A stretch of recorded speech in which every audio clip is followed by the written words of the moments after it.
Guerre de clans au palais. Ce que l'on sait vraiment de l'affaire Effoudou. Introduction. Une vidéo. 27 minutes. Et depuis, tout un PAN de l'appareil d'État camerounais se retrouve sous les projecteurs. Une question agite les cercles politiques et les réseaux sociaux depuis plusieurs jours. Que s'est-il réellement passé entre un officier de gendarmerie et les plus hautes sphères de la présidence?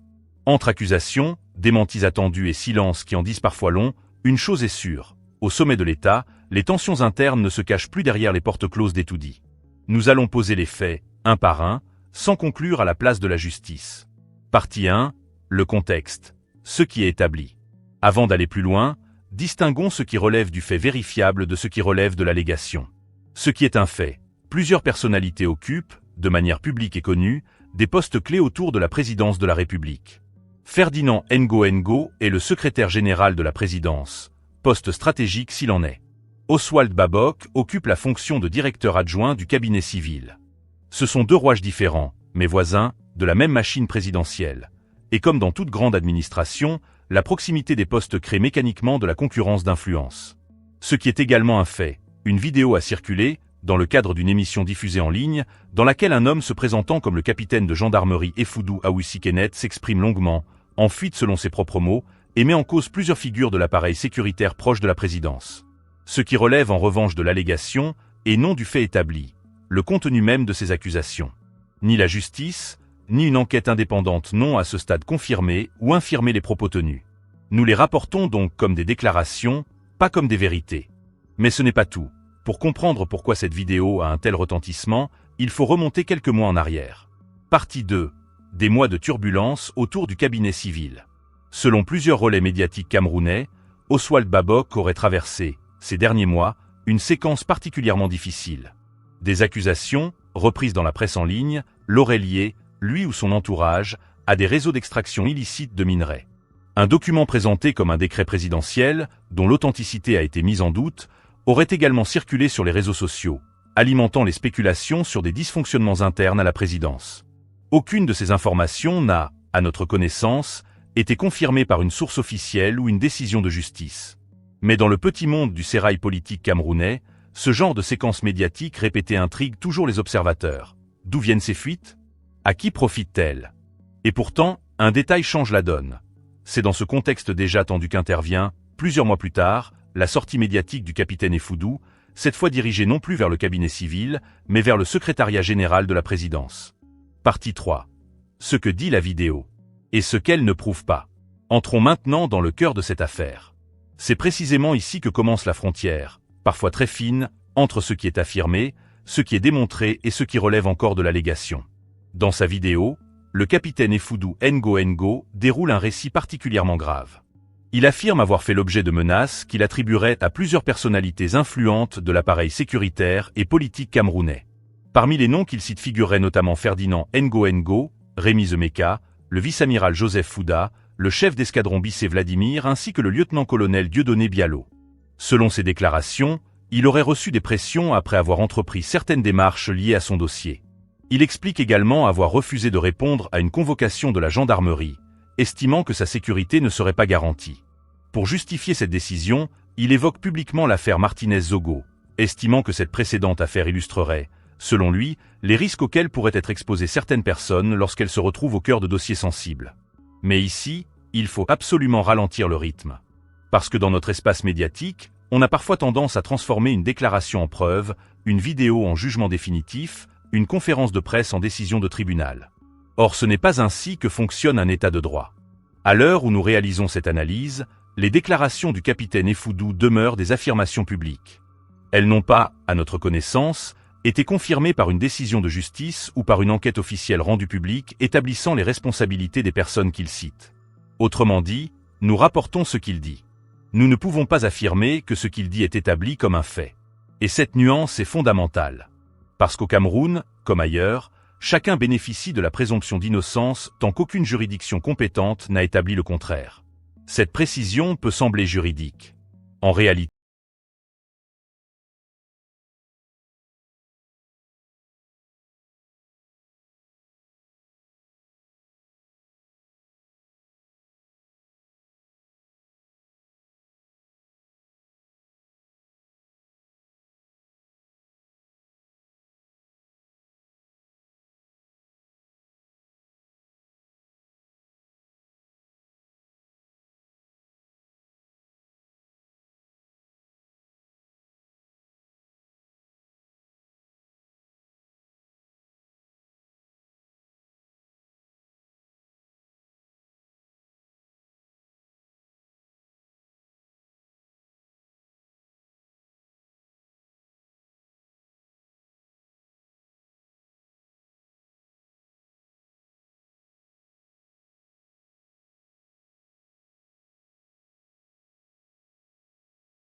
Les règlements de compte ne franchissent pas les murs. Ou du moins, ils ne sont pas censés les franchir. Lorsqu'un officier choisit au contraire la parole publique, cela devient automatiquement un événement politique, indépendamment même de la véracité de ces accusations. Car cette prise de parole envoie plusieurs messages. Le premier est évident. Il signifie que l'intéressé estime ne plus disposer d'autres canaux efficaces pour faire entendre sa version. Le deuxième est plus subtil.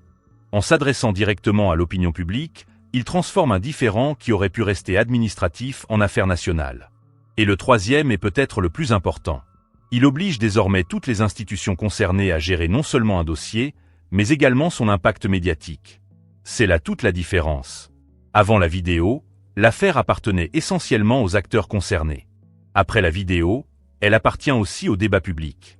Et une fois qu'une affaire entre dans le débat public, elle développe souvent une vie qui lui est propre. Les réseaux sociaux s'emballent. Les commentateurs improvisés deviennent experts en quelques minutes. Les montages vidéo fleurissent. Les certitudes naissent avant les enquêtes.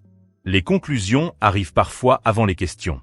Au Cameroun, nous avons même développé une capacité extraordinaire. Nous sommes capables d'organiser un procès complet sur Facebook avant même que le dossier n'arrive sur le bureau du juge. Le procureur est déjà désigné. Les témoins sont recrutés dans les commentaires. Les experts sortent de nulle part. Le verdict est publié. Et parfois, l'appel est déjà terminé avant que la première audition officielle n'ait commencé. C'est presque une spécialité nationale. Mais dans une affaire aussi sensible, la prudence reste indispensable. Parce qu'une accusation grave peut être vraie. Elle peut être partiellement vraie. Elle peut aussi être inexacte. Seule une enquête sérieuse, contradictoire et conforme aux règles de droit peut permettre d'établir les faits. En attendant, ce qui est objectivement observable, c'est que cette vidéo relance le débat sur les rapports entre pouvoirs politiques, institutions sécuritaires et communications publiques au Cameroun. Elle rappelle aussi combien la confiance dans les institutions demeure un enjeu central. Lorsqu'un officier affirme publiquement ne plus avoir confiance dans certaines procédures, cela interroge naturellement une partie de l'opinion. Mais cela ne dispense pas pour autant de vérifier chacune de ces affirmations avec rigueur. Au fond, cette affaire raconte peut-être quelque chose de plus large que le seul cas du capitaine Effoudou. Elle montre qu'au Cameroun, la bataille ne se joue plus seulement dans les bureaux, les casernes ou les palais administratifs. Elle se joue désormais aussi devant les caméras, sur YouTube, sur Facebook et sur les plateformes numériques. Le terrain médiatique est devenu un véritable espace de confrontation où chacun tente d'imposer son récit. Et dans cette guerre des récits, une règle doit rester non négociable. Distinguer les faits établis des déclarations, respecter la présomption d'innocence et attendre que les institutions compétentes puissent, le cas échéant, établir les responsabilités. C'est cette exigence qui permet d'informer sans transformer des allégations en certitudes. Partie 4. Une recomposition des rapports de force. Et maintenant, prenons un peu d'auteur. Parce qu'au fond, la vraie question n'est peut-être pas seulement de savoir qui a dit quoi dans cette vidéo. La vraie question est peut-être beaucoup plus politique. À qui profite cette nouvelle séquence? Voilà une vieille question que les historiens, les enquêteurs et les analystes politiques posent depuis des siècles. Lorsqu'un événement surgit au sommet de l'État, chacun regarde naturellement les faits. Mais les observateurs expérimentés regardent aussi les conséquences. Car en politique, il arrive qu'un événement produise des effets bien au-delà de son auteur. Depuis plusieurs mois, les Camerounais assistent, parfois avec étonnement, parfois avec lassitude, à une succession d'affaires qui alimentent les débats sur les équilibres internes du pouvoir. Des révélations, des notes qui circulent, des vidéos publiées, des rumeurs démenties, des communiqués attendus, des silences prolongés. Chaque épisode semble en annoncer un autre. Dans ce contexte, certains analystes estiment que cette nouvelle vidéo pourrait modifier, au moins sur le plan de la perception publique, les rapports de force entre différents centres d'influence.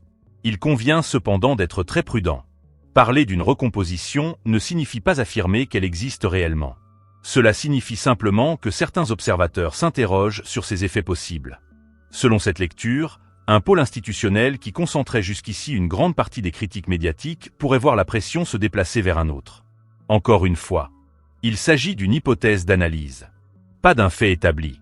Parce qu'au Cameroun, il faut parfois distinguer trois réalités différentes. Il y a la réalité politique, il y a la réalité médiatique, et il y a la réalité des réseaux sociaux. Et les trois ne racontent pas toujours la même histoire. Les réseaux sociaux annoncent souvent la démission d'un responsable avant même que celui-ci ne soit informé. Le lendemain, on découvre qu'il préside tranquillement une réunion officielle. Le surlendemain, il est annoncé malade. 3 jours plus tard, il apparaît souriant devant les caméras. Une semaine après, quelqu'un annonce déjà son successeur. Et le mois suivant, on recommence exactement le même scénario. C'est presque devenu une série télévisée. Chaque épisode commence par une alerte. Chaque épisode promet des révélations explosives. Et chaque épisode se termine par une nouvelle saison. Au Cameroun, certains internautes sont capables de constituer un gouvernement complet avant le petit déjeuner, de le renverser à midi et d'installer une nouvelle équipe avant le journal de 20 heures. Le tout, sans qu'aucun décret n'ait été signé. C'est une véritable république parallèle. La république des captures d'écran. Là-bas, les nominations voyagent plus vite que les communiqués officiels. Les remaniements sont permanents. Les promotions sont quotidiennes. Les limogeages sont hebdomadaires. Et les démentis arrivent toujours avec plusieurs stations de retard. Mais derrière cette satire se cache une question sérieuse. Pourquoi chaque document, chaque fuite, chaque vidéo provoque-t-il autant d'attention? Parce que cela révèle probablement une chose. Lorsque les institutions communiquent, peu, d'autres occupent naturellement l'espace. Le silence officiel laisse place aux interprétations. Les interprétations deviennent des hypothèses. Les hypothèses deviennent parfois des certitudes. Et les certitudes circulent ensuite comme des faits. C'est précisément ce mécanisme qui mérite d'être observé. Car dans un système où l'information officielle est rare, la moindre prise de parole prend une importance considérable. Une simple vidéo devient un événement politique. Un document devient un objet d'analyse nationale. Une déclaration individuelle devient un sujet de débat international. Ce phénomène dépasse largement le cas présent. Il interroge le fonctionnement même des centres de décision.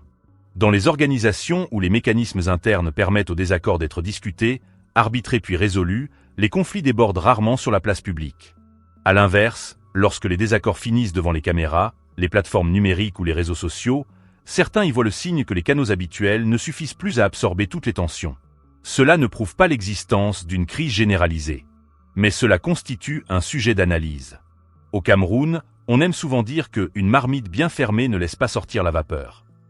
Lorsqu'on commence à entendre le sifflement, c'est qu'il se passe quelque chose à l'intérieur.